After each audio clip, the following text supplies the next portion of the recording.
자, 예산 수립에 있어서의 필요성 및 중요성에 대해서 우리가 다시 한번 살펴보고 진행하도록 하겠습니다.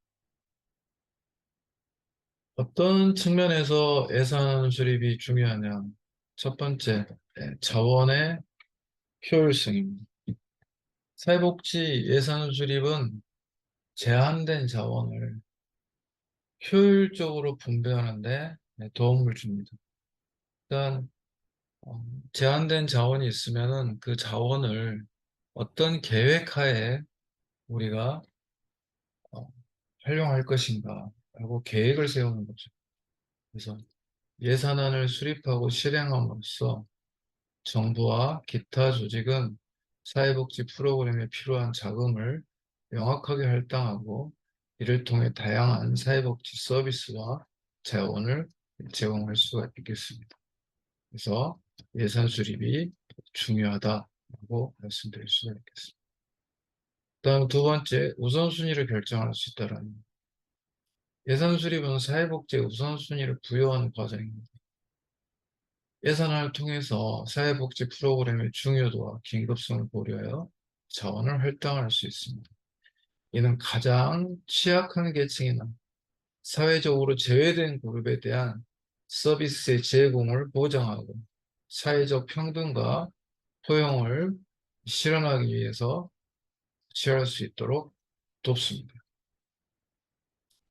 그다음 세 번째, 예산 수립은 계획과 투명성이 있습니다.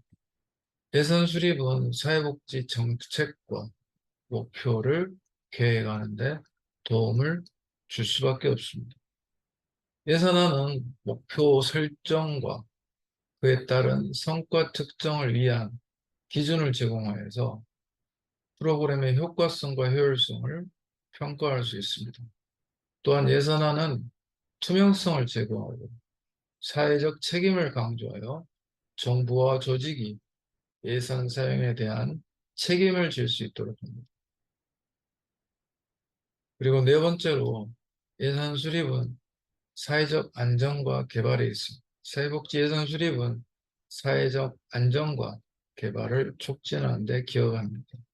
사회복지 프로그램 적절하게 자금 지원하여 경제적으로 취약한 개인과 집단에 대한 보호를 제공하고 사회적 불평등을 완화할 수 있습니다. 이는 사회의 안정을 유지하고 개인 및 사회의 발전을 촉진하는 데 도움이 됩니다. 즉, 사회복지 예산 수립은 정부, 정책 결정자, 사회단체 및 시민들 간의 협력과 의사소통을 필요로 합니다. 이를 통해 사회복지 서비스를 개선하고 사회적 포용과 공정성을 추구할 수 있습니다. 이런 식으로 예산은 굉장히 중요한 의미를 갖습니다. 요즘에는 성과주의 예산으로 해서 어떤 성과를 내기 위해서 얼마만큼의 예산이 필요로 한가라는 것을 파악하는 성과주의 예산을 많이 활용하고 있습니다. 자, 예산 수립의 종류, 유형에 대해서 살펴보도록 하겠습니다. 자, 예산 수립에서 프로그램이 무엇을 가장 중요한 요소로 삼느냐에 따라서 예산 모형은 네 가지 정도로 나눌 수가 있는데요.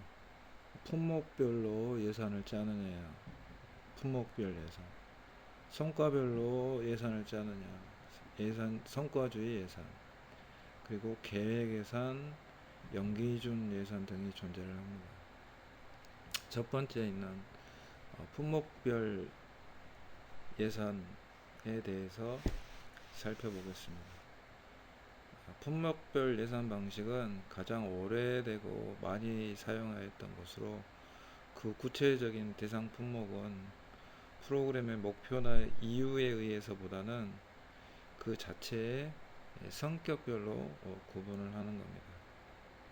예를 들어서 봉급, 수당 등을 묶어서 인건비 항목으로 잡고 사무용품, 다가등을 묶어서 소모품비로 예산 항목을 만들고, 그리고 우표, 택배비, 화물 운임 등을 묶어서 운송료의 품목으로 예산 항목을 만들고, 이런 식으로 항목별로 비용을 정리를 하는 것입니다. 지출 대상은 다시 세부적인 품목으로 구분을 하는데, 인건비 항목이 있다 그러면 인건비 안에는 월급, 수당 등이 포함이 되겠죠. 이런 품목별 예산 방식은 지출을 통제하기는 쉽지만 각각의 예산 항목이 어떤 프로그램에 사용되는지는 명확하게 파악할 수가 없습니다. 목표나 이유별로 짠다면은 구분이 가능하겠죠. 품목별 예산은 사회복지 조직이 구입하고자 하는 용역이나 물품에 대해 명백히 표시가 가능하지만은 그 용역이나 물품을 어떠한 목적으로 구입하는지 표시하기가 어렵습니다. 그래서 나오는 게 성과주의 예산이 되겠습니다. 자, 품목별 예산 예시를 한번 봐볼까요? 항목이 나오죠. 바로 항목 인건비, 전화비, 임대료, 회의비, 예비비가 나오는데 항목에 각각 따른 금액이 나옵니다. 그러면은 여기 보이는 것처럼 이 인건비가 어느 프로그램에 사용됐는지 목적별로는 알기가 힘듭니다. 그래서 품목별 예산을 작성을 할 때는 항목과 금액과 그 다음에 세 번째 보면 산출 근거 나오죠. 인건비의 단위당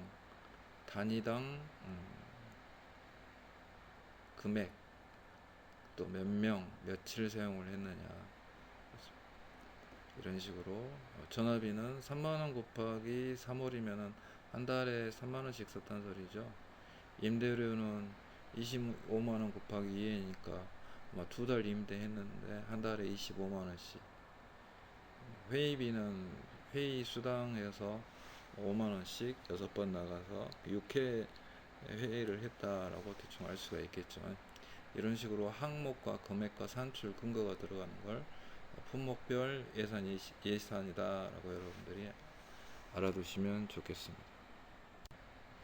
자, 앞에 봤던 품목별 예산은 목적에 따른 곳에서 어디에 사용되었는지 잘 모르고 품목별로만, 항목별로만 우리가 파악을 할 수가 있어서 최근에는 성과주의 예산이라고 해가지고 기능주의 예산, 프로그램 예산이라고 하는데 어디에 사용하는지 확인이 편하도록 되어 있는 게 성과주의 예산입니다. 기능주의 예산, 프로그램 예산이라고도 하고요. 예산을 사업 계획이나 활동 등 기능별로 분류해서 예산 지출과 성과의 관계를 명확하게 하기 위한 예산 방식입니다. 여러분들 교재에 보시면은 표 7-2의 예산 항목에 서비스 제공 활동 안에 어떤 항목이 있고 서비스 후원 활동에 어떤 항목이 있다 라고 나와서 각각의 프로그램별로 어떤 예산이 들어갔는지 파악하기가 쉽게 되어 있는 게 성과주의 예산입니다. 이 성과주의 예산 방식은 조직의 활동을 기능별 또는 프로그램별로 나누고 이를 다시 세부 프로그램에 나누어서 세부 프로그램 단위 원가를 계산하여 업무량을 곱해서 예산액을 확정을 하게 됩니다. 그래서 성과주의 예산에서 세부 사업에 대한 구체적인 비용은 앞전년도 실행 자료를 통해서 단위 원가 곱하기 업무량이 예산액으로 나오도록 비용을 계산합니다. 자, 다음 페이지에서 예를 가지고 한번 봐볼까요? 자, 성과주의 예산의 예시에서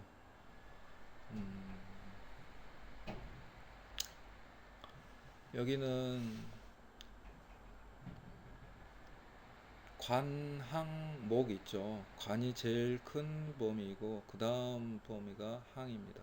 그래서 사업비라는 관 항목 내에 여러 가지 항이 들어가 있죠. 근데 사업비라는 관 내에 여기서는 항은 저소득층 아동 야간 보호 사업비가 되겠습니다. 또 다른 프로그램 사업비는 다른 항에 속하겠죠. 목이 있고 세목이 있습니다. 목은 사업비 표에 보면은 맨 첫 번째 칸이 사업비하고 관리 운영비 목이 나오죠. 사업비하고 관리 운영비 목이 나옵니다. 세목은 사업비 안에서 또 세세한 목으로 나눠지는 게 있는데 여기서는 기초학습 지도 프로그램이 되겠습니다. 기초학습 지도 프로그램 290만 원이 나왔는데 어떻게 290만 원이 나왔냐? 학습 교재비하고 자원봉사자 교통비를 사용을 했네요. 학습 교재비가 90만 원이 되겠고, 그 다음에 자원봉사자 교통비가 140만 원이 되겠습니다. 그래서 합이 230만 원이 되겠습니다.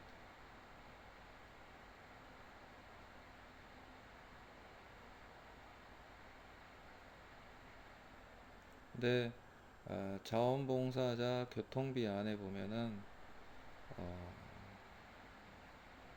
140만 원인데 신청 금액이 140만 원이고 시설에서 자부담을 통해서 60만 원을 더 포함을 시키겠다라는 예산입니다. 그래서 신청 금액은 예를 들어서 이 제안서가 사회복지 공동모금회로 들어갔을 때 이 시설에서 사회복지 공동모금회에 140만 원을 신청하고 스스로 본인의 시설에서 자기 부담으로 60만 원을 책정을 하겠다라는 예산서입니다. 그래서 학습 교재비가 보면은 산출 근거에 학습 교재비를 보면은 5,000원짜리 학습 교재를 사는데 30명한테 사겠다. 근데 그게 각각 6권이다 해서 90만 원이 나왔습니다. 90만 원이 나오고 그 90만 원의 전체적인 비율이 19.1%다. 19.1%다.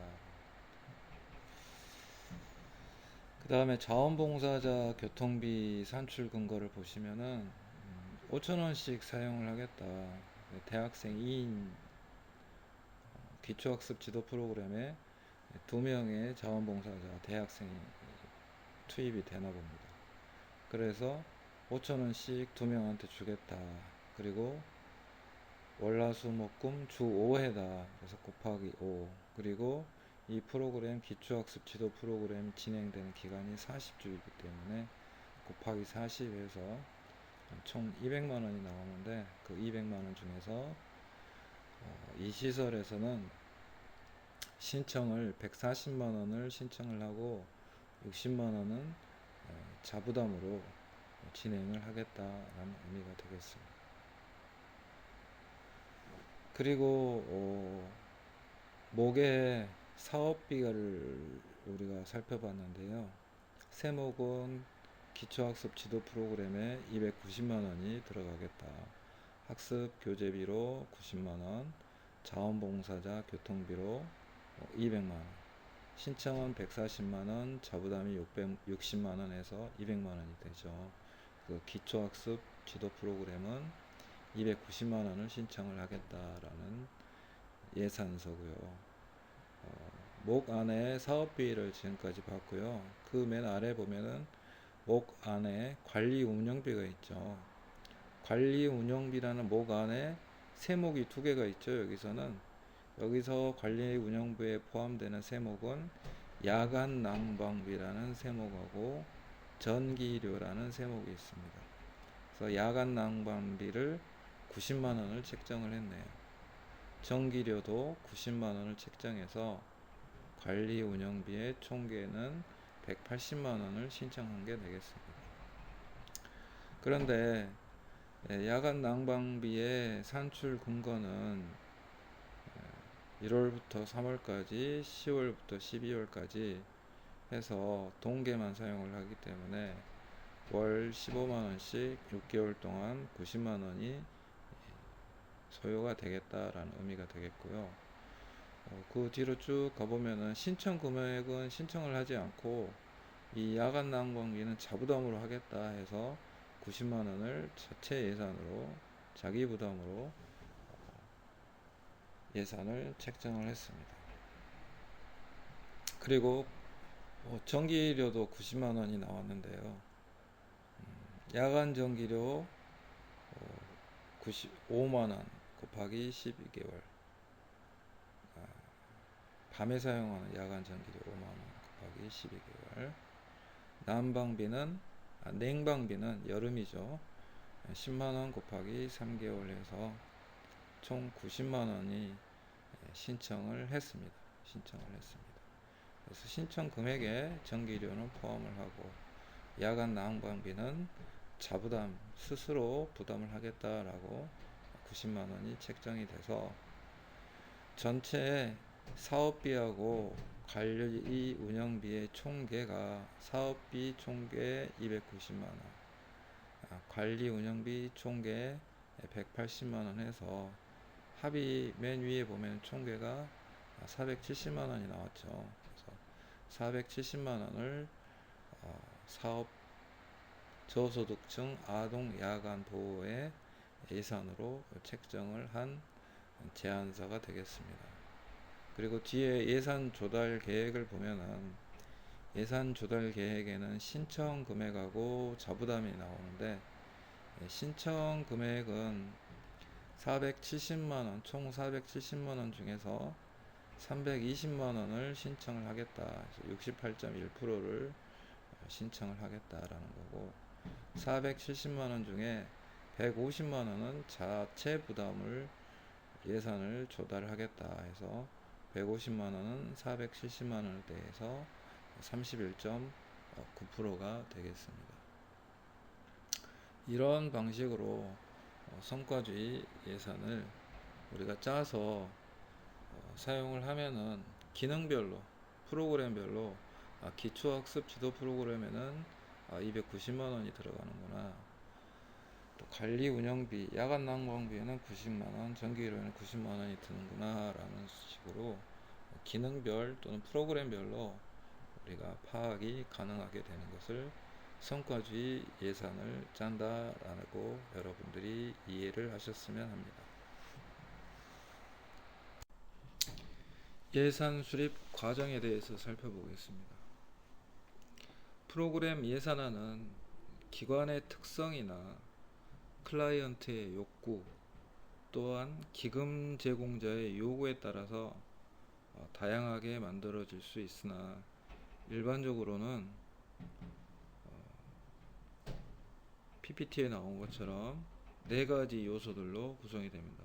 첫 번째는 프로그램의 목표에 대한 개요. 두 번째는 단위 서비스에 대한 정의가 이루어져야 됩니다.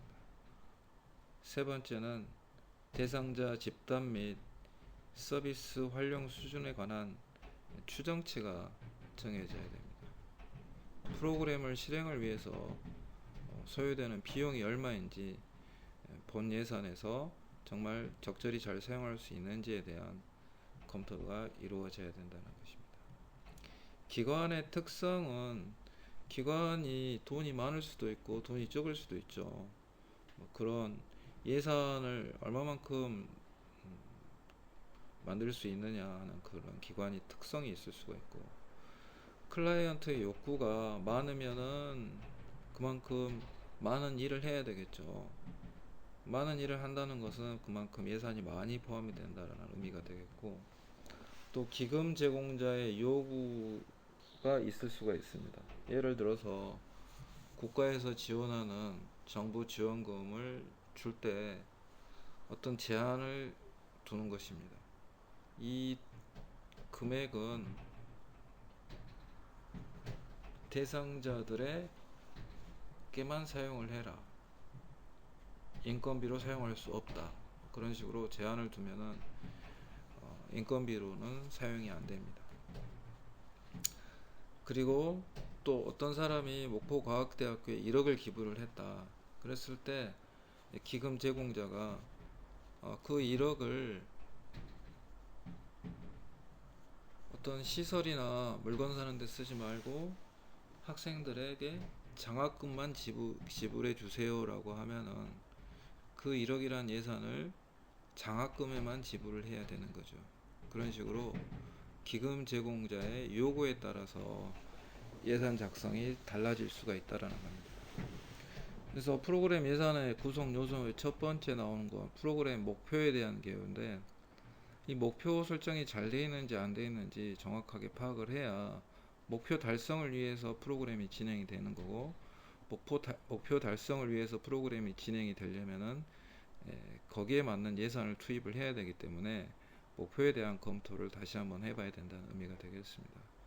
그리고 단위 서비스에 대한 정의는 어떤 인건비가 시간당 얼마인지 하루에 얼마인지 미리 정해놔야 된다는 의미가 되겠고, 또 뭐 상담을 하는데 1시간에 얼마 정도 들어갈지, 그런 단위 서비스에 대한 의미적 정의하고 시간적 정의하고 금액적 정의를 내려놔야 예산 작성이 이루어질 수 있다는 겁니다.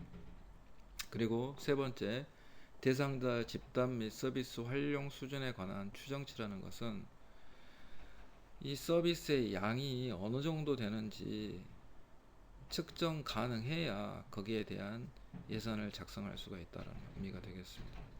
하루 3시간짜리를 한 달 할 건지 6개월 할 건지 12개월 할 건지에 대해서 목표와 대상자 욕구 충족 정도를 맞추기 위해서 그 기간 같은 것도 정확하게 예상을 잡아야 우리가 사용하는 예산에 대한 정확한 비용이 나타날 수가 있죠.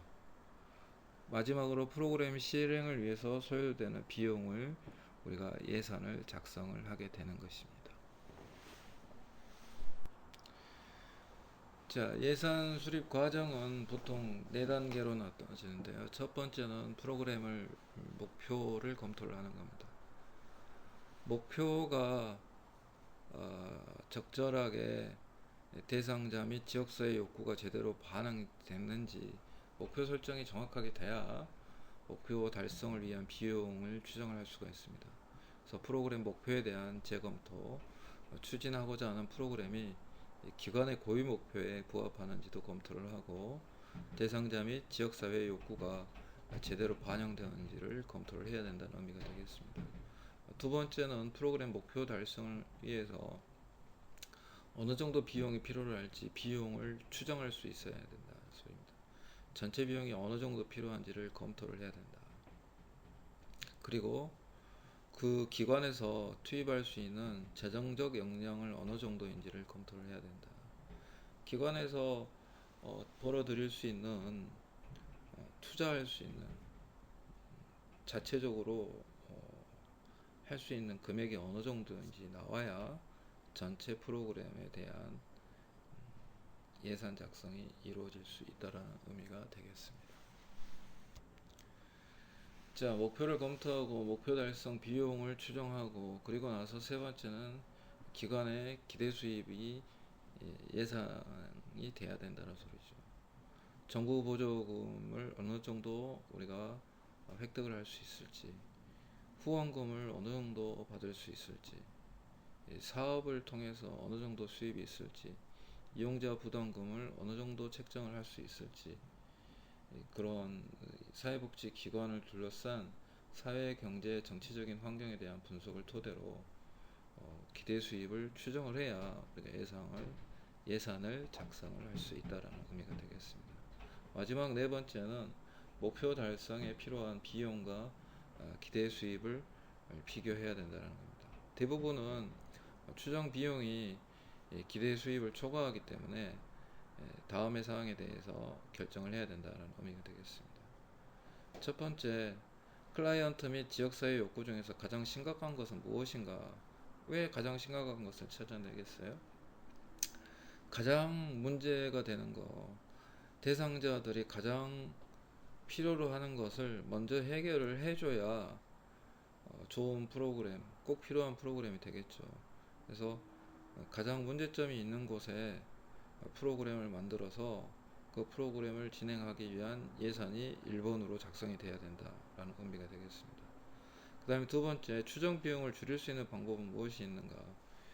예산을 작성할 때 과다 계상은 문제점이 많다고 그랬죠. 적절하게 추정 비용을 작성을 할 수 있어야 된다는 의미가 되겠습니다. 그 다음 세 번째, 기대 수입을 늘릴 수 있는 방법이 무엇인가 잘 찾아봐야 된다. 기대 수입 안에는 정부 보조금이나 후원금이나 사업을 통한 수입이나 또 이용자가 내는 이용자 부담금 등이 있을 수가 있습니다. 그런 부분들을 확대시킬 수 있는 방법을 계속해서 우리가 파악을 해야 우리가 예산을 작성할 수 있게 되는 거죠. 그래서 이 네 가지 단계를 거치고 나서야 마지막으로 우리가 예산을 작성할 수 있게 되겠습니다.